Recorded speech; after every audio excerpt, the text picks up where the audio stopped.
ഇപ്പോൾ doctor Mohan Varghese telephone ലൈനിലുണ്ട്. Shri Mohan Varghese, ഈ വ്യാപാര കരാർ നിർത്തിവെക്കണം, വ്യവസ്ഥകൾ അത് പുനഃപരിശോധിക്കണം എന്നൊക്കെ പ്രതിപക്ഷം ആവശ്യപ്പെടുന്നതിൽ ഒരു കാര്യമില്ലേ? ഈ പ്രത്യേകിച്ചും ഈ തീരുവ അത് പുനഃക്രമീകരിക്കണം, തീരുവ ഘടന പുനഃക്രമീകരിക്കണം എന്നുള്ള ഒരാവശ്യമല്ലേ പ്രധാനമായിട്ടും ഇന്ത്യ മുന്നോട്ട് വെക്കേണ്ടത്? ശ്രീ എൽദോ, നിലവിൽ അമേരിക്കയും ഇന്ത്യയും തമ്മിൽ ഒരു കരാർ പ്രാബല്യത്തിലായിട്ടില്ല. ആ കരാറിന്റെ ഫ്രെയിംവർക്ക് തയ്യാറാക്കുക മാത്രമാണ് ചെയ്തിട്ടുള്ളത്. ഏതാണ്ട് മാർച്ച് മാസം പകുതിയോടുകൂടി ഒരു താൽക്കാലിക കരാറും അത് കഴിഞ്ഞ ഒരു 6 മാസത്തിന് ശേഷം അന്തിമ കരാറും എന്ന രീതിയിലാണ് ടൈം ഫ്രെയിം വെച്ച് ഇന്ത്യയും അമേരിക്കയും മുന്നോട്ട് പോകുന്നത്. അതുകൊണ്ട് ഇപ്പോൾ ഒരു വിൻഡോ ഓഫ് ഓപ്പർച്യൂണിറ്റി ഭാരതത്തിന് ലഭിച്ചിരിക്കുകയാണ്. ഇപ്പോൾ സുപ്രീം കോടതി ട്രംപിന്റെ പരിധിയില്ലാത്ത അധികാരങ്ങൾ ഉണ്ട് എന്ന് ട്രംപ് വിശ്വസിക്കുന്നത് അങ്ങനെയല്ല. ട്രംപ് ഉപയോഗിച്ചിരിക്കുന്ന 1977 ട്രേഡ് ആക്ട് അനുസരിച്ച് ട്രംപിന് ഇങ്ങനെയുള്ള ടാരിഫ് പ്രഖ്യാപിക്കാനും നടപ്പാക്കാനുമുള്ള അധികാരമില്ല എന്ന് പറഞ്ഞിരിക്കുകയാണ്. അപ്പോൾ അതിന് പകരമായി ഇപ്പോൾ ട്രംപ് ഉപയോഗിച്ചിരിക്കുന്നത് ഒരു എക്സിക്യൂട്ടീവ് ഓർഡർ പ്രാബല്യത്തിലാകണമെങ്കിൽ അതിനൊരു ലെജിസ്ലേറ്റീവ് പിൻബലം വേണം, ഏതെങ്കിലും ഒരു നിയമത്തിന്റെ പിൻബലം വേണം, അല്ല എങ്കിൽ ഭരണഘടനയുടെ പിൻബലം വേണം. ആ പിൻബലം ഉണ്ട് എന്ന് ഉറപ്പിക്കാൻ വേണ്ടി ട്രംപിന്റെ നിയമവിദഗ്ധരുടെ ടീം അക്ഷീണം പ്രയത്നിച്ചു എന്ന് വേണം കരുതാൻ. കോടതിയിൽ നിന്നും ഇങ്ങനൊരു വിധി മുൻകൂട്ടി തന്നെ ട്രംപും ടീമും പ്രതീക്ഷിച്ചു എന്ന് വേണം കരുതാൻ. അതുകൊണ്ട് 1974 ട്രേഡ് ആക്ട് അനുസരിച്ച് 122ാമത്തെ പ്രൊവിഷൻ ഉപയോഗിച്ച് ആക്ടിലെ 122ാമത്തെ വകുപ്പ് ഉപയോഗിച്ചുകൊണ്ട് 15% ടാരിഫ്, ആദ്യം 10%, പിന്നീട് ഉടനടി തന്നെ അഡീഷണൽ 5% ടാരിഫ് ചേർന്ന് പ്രഖ്യാപിക്കുന്നു.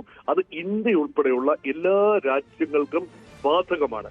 ഇവിടെ ഉയർന്ന കാതലായ ചോദ്യം, ഇപ്പോൾ നെഗോഷിയേറ്റ് ചെയ്തുകൊണ്ടിരിക്കുന്ന ട്രേഡ് ഡീൽ അനുസരിച്ച് ശരാശരി 18% ഇറക്കുമതി തീരുവ. ചില ഐറ്റംസിന് ഇറക്കുമതി തീരുവ ഇല്ല, ഫാർമസ്യൂട്ടിക്കൽസിനും അതുപോലെ ക്രിട്ടിക്കൽ മിനറൽസിനും ചില യന്ത്രഭാഗങ്ങൾക്കും വിമാന ഘടകങ്ങൾക്കും ഒന്നും ഇറക്കുമതി തീരുവയില്ല. പക്ഷേ ഉള്ളതിന് 18% ശരാശരി എന്നത് ഇപ്പോൾ ഏകദേശ ധാരണയായതാണ്. അതിപ്പോൾ 15% കുറയുന്നു എന്ന് പ്രഥമ ദൃഷ്ട്യ തോന്നാം. പക്ഷേ നോക്കൂ, ട്രംപ് ഈ ടാരിഫ് യുദ്ധമെല്ലാം തുടങ്ങുന്നതിന് മുമ്പ് ലിബറേഷൻ ഡേ സ്പീച്ച് എന്ന് പറയുന്നത് ഏപ്രിൽ ആദ്യമാണ് നടത്തുന്നത്. അതിന് മുൻപ് നിലവിലുണ്ടായിരുന്ന 3% ശരാശരി തീരുവ, അത് MFN most favoured nation WTO റെജിമൻ അനുസരിച്ചുള്ള MFN സ്റ്റേറ്റസ് അനുസരിച്ച് ഇന്ത്യക്ക് ചുമത്തപ്പെട്ടിരുന്ന ഒരു ടാരിഫ് റെജിമനാണ്. അത് കൂടി ചേർത്തുകൊണ്ട് 15 + 3 = 18% എന്നതിലേക്ക് നിൽക്കുമോ? അങ്ങനെയെങ്കിൽ യാതൊരു വ്യത്യാസവും ഉണ്ടാവില്ല. ഈ ട്രേഡ് ഡീലിൽ എന്താണോ ട്രംപ് ഉദ്ദേശിച്ചത് അതേ ഘട്ടത്തിൽ എത്തി നിർത്താം. പക്ഷെ ഇന്ത്യയുടെ ഓപ്ഷൻ എന്ന് പറയുന്നത് ഇത് കോടതി ഇടപെട്ടിരിക്കുന്നു.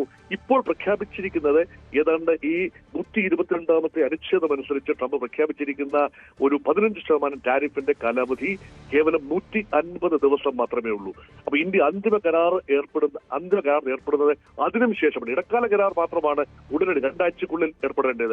അതുകൊണ്ട് ഈ സമയം ഉപയോഗിച്ചുകൊണ്ട് സമഗ്രമായ ചർച്ചകൾ ഒരിക്കൽ കൂടി പൂർണ്ണമായ ഒരു നെഗോസിയേഷൻ സാധ്യമാകുമോ? അങ്ങനെയെങ്കിൽ ബെഞ്ച് മാർക്കായി എടുക്കാവുന്നത് 3% തീരുവയാണ്. അടിസ്ഥാന തീരുവ എന്ന് പറയുന്നത് MFN സ്റ്റേറ്റസ് ആണ്. അതിനെ ബെഞ്ച് മാർക്കായിട്ട് എടുത്തുകൊണ്ട് ഫർദർ നെഗോസിയേഷൻ സാധിക്കുമോ എന്നാണ് നോക്കേണ്ടത്. അതിനുള്ള പ്രതിരോധം എന്ന് പറയുന്നത് ട്രംപ് ഈ ടാരിഫ് ബാരിയേഴ്സിന് പുറമേ ഉള്ള മറ്റ് പഴുതുകൾ ഉപയോഗിക്കാനുള്ള സാധ്യതയുണ്ട്. അങ്ങനെയാണ് 1930 ഒരു നിയമമുണ്ട്. 1930 എന്ന് പറയുന്നത് ഗ്രേറ്റ് ഇക്കണോമിക് റിസഷന്റെ കാലഘട്ടമാണ്. ലോക സാമ്പത്തിക മാന്ദ്യം ഇന്റർ വാർ പീരീഡിലാണ്. 1ാം ലോകമഹായുദ്ധത്തിനും 2ാം ലോകമഹായുദ്ധത്തിനും ഇടയിൽ ഉണ്ടായിരുന്ന വലിയ ഒരു അന്ത്രാള ഘട്ടമാണ് ദ ഗ്രേറ്റ് ഡിപ്രഷൻ.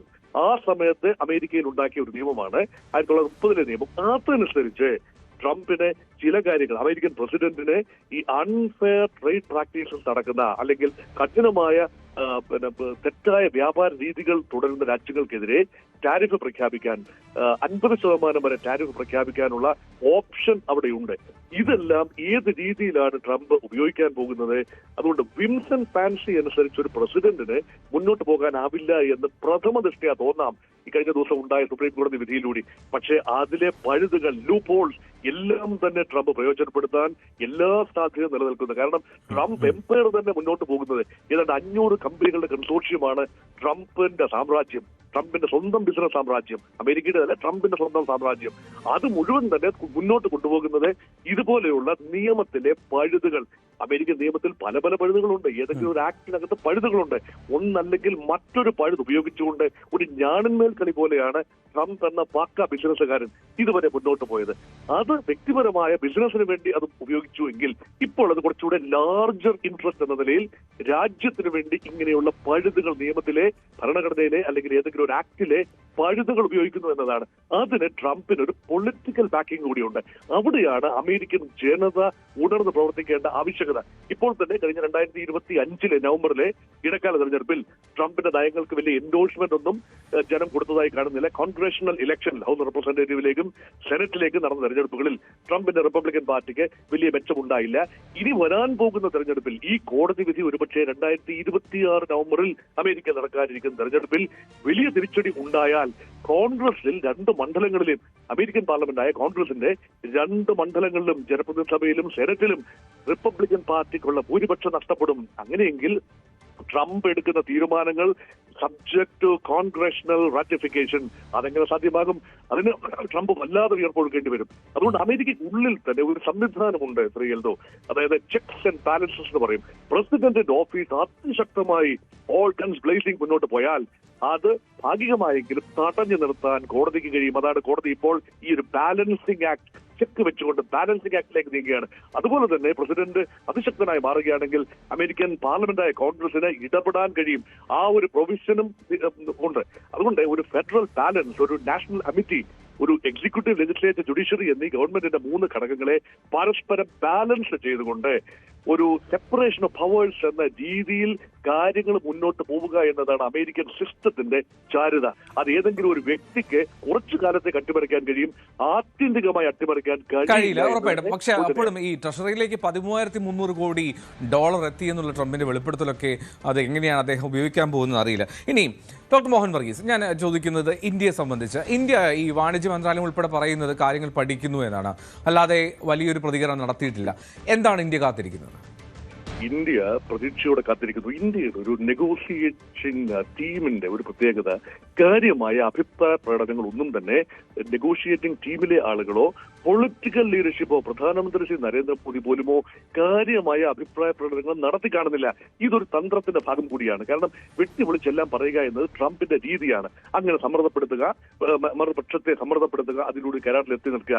പക്ഷെ ഇന്ത്യയെ സംബന്ധിച്ചിടത്തോളം ഇന്ത്യയുടെ preferences are very very sharp. എന്ന് പറഞ്ഞാൽ നിലവിൽ ഇന്ത്യയുടെ ഏറ്റവും വലിയ ആഗോള വ്യാപാര പങ്കാളിയാണ് അമേരിക്ക. അമേരിക്കയിലേക്ക് ഏതാണ്ട് $87 ബില്യൺ വാർഷിക കയറ്റുമതി ഇന്ത്യക്കുണ്ട്. എന്നാൽ ഇറക്കുമതി അമേരിക്കയിൽ നിന്ന് ഈ ട്രേഡ് വാർ തുടങ്ങുന്നതിന് മുൻപ് 46-47 ബില്യൺ മാത്രമായിരുന്നു. അതിനർത്ഥം എന്താ? ഇന്ത്യക്ക് ഒരു 45 മുതൽ 50 ബില്യൺ വരെ വ്യാപാര മിച്ചമുണ്ട്. അത് വളരെ നിർണായകമാണ്. വളരുന്ന ഒരു സമ്പദ് വ്യവസ്ഥയ്ക്ക്, ലോകത്തെ വൻ സാമ്പത്തിക ശക്തിയാകാൻ ശ്രമിക്കുന്ന ഒരു രാജ്യത്തിന് ഒരു ക്യാപ്റ്റീവ്, ഒരു ഡൊമസ്റ്റിക് മാർക്കറ്റ് മാത്രം പോരാ, ഗ്ലോബൽ മാർക്കറ്റിന്റെ മേൽ ആക്സസ് ഉണ്ടാവണം. ഇപ്പൊ അത് ഡൈവേഴ്സിഫിക്കേഷൻ ഡ്രൈവിലാണ് ഇന്ത്യ. ഇപ്പോൾ യൂറോപ്യൻ സമൂഹമായി ഒരു വിശാലമായ കരാറിന്റെ പണിപ്പുരയിലാണ്. അത് അടുത്ത വർഷം ജനുവരിയോടുകൂടി EU ഇന്ത്യ കരാർ സാധ്യമാവും. അപ്പോൾ ഒരു ക്വാന്തം ജംപ് ഇൻ ട്രേഡ് സാധിക്കും, എക്സ്പോർട്ട് സാധിക്കും, ഇമ്പോർട്ട് നമ്മൾ അനുവദിച്ചു കൊടുക്കേണ്ടി വരും. ഒരിക്കലും ഒരു വൺ വേ ട്രാഫിക് ഇല്ല എന്ന് ഓർക്കണം. അമേരിക്കയാണ് അതിനേക്കാൾ സ്റ്റേബിൾ, സെക്യൂർ, ലോങ് ടേം മാർക്കറ്റാണ്. സിംഗിൾ ലാർജസ്റ്റ് വേൾഡ് മാർക്കറ്റ് അമേരിക്കയാണ്. അവിടേക്കുള്ള കയറ്റുമതി പൂർണ്ണമായി വേണ്ടാന്ന് വെക്കാനാവില്ല. അതിലെ ബോട്ടിൽ നെക്സ് തന്ത്രപരമായ ചില സമീപനത്തിലൂടെ ആ ബോട്ടിൽ നെക്സ് പരിഹരിക്കുക. അതേസമയം ഗ്രേറ്റ് ബാലൻസിംഗ് ആക്ട് റിക്വയർഡ്. ഇവിടുത്തെ ഉൽപ്പന്നങ്ങൾക്ക്, പ്രത്യേകിച്ച് കാർഷിക വിളകൾക്ക്, പാലുൽപ്പന്നങ്ങൾക്ക്, സമുദ്രോൽപ്പന്നങ്ങൾക്ക് ന്യായമായ പ്രൊട്ടക്ഷൻ നൽകണം. പ്രൊട്ടക്ഷൻ പോളിസി പൂർണ്ണമായി ഒഴിവാക്കാനാവില്ല. ഇത് നെഗോസിയേഷനിൽ കാട്ടേണ്ടതാണ്. അതുകൊണ്ട് കുറച്ച് വിട്ടുവീഴ്ചകൾ ചെയ്യേണ്ടി വരുമെന്നത് യാഥാർത്ഥ്യമാണ്. അപ്പൊ രാജ്യത്തിന്റെ അഭിമാനം പ്രണയപ്പെടുത്തിക്കൊണ്ട് പൂർണ്ണമായി വിട്ടുവീഴ്ചകൾ ചെയ്തുകൊണ്ട് ട്രംപ് കഴിഞ്ഞ ദിവസം പറഞ്ഞതുപോലെ 0 tariff against America, but there will be tariff against India എന്ന് പറഞ്ഞാൽ അത് പൂർണ്ണമായി അംഗീകരിക്കാവുന്ന ഒരു നിലയിലല്ല. ട്രേഡ് നെഗോസിയേഷൻ നോക്കേണ്ട ഒരു കാര്യം. ട്രംപ് ഇന്നലെ പറഞ്ഞു വെച്ചത് എന്താണ്? 15% ടാരിഫ് പ്രഖ്യാപിച്ചതിന് ശേഷം പറഞ്ഞത് എന്താണ്? ഇന്ത്യയിലേക്ക് ഞങ്ങൾ കയറ്റുമതി ചെയ്യും, ഒരു പൈസ അവർ ടാരിഫ് വാങ്ങില്ല. അതേസമയം ഇന്ത്യയിൽ നിന്ന് ഇങ്ങോട്ട് കയറ്റുമതി ചെയ്യുന്ന, ഇങ്ങോട്ട് ഇറക്കുമതി ചെയ്യുന്നതിന് ഞങ്ങൾ ടാരിഫ് വാങ്ങും എന്ന് പറഞ്ഞാൽ അതിനർത്ഥം ഒരു ലെവൽ പ്ലേയിങ് ഫീൽഡ് ഇപ്പോഴുമില്ല. ഇത് വാക്തോരണി മാത്രമല്ല, അന്തിമ കരാറിനകത്ത് യഥാർത്ഥത്തിൽ ഇപ്പോൾ ലഭ്യമാകുന്ന പഴുതുകൾ, അപ്പം ട്രംപിന് ഏകപക്ഷീയമായ എക്സിക്യൂട്ടീവ് ഓർഡറിലൂടെ അടിച്ചേൽപ്പിക്കാനാവാത്ത ഒരുപാട് കാര്യങ്ങളുണ്ട്.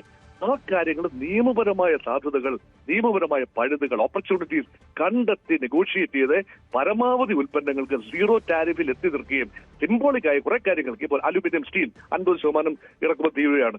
അത് കുറച്ചു കൊണ്ടുവരാനാവുമോ എന്ന് നോക്കണം. അത് മറ്റൊരു ആക്ട് അനുസരിച്ചാണ് ഏർപ്പെടുത്തിയിരിക്കുന്നത്. അതുപോലെ ചില ഐറ്റംസ് 25% ഉണ്ട്. അതുകൊണ്ട് ഇതിനകത്തൊക്കെ ഒരു റാഷണലൈസേഷൻ സാധിക്കുമോ, കുറവ് സാധിക്കുമോ?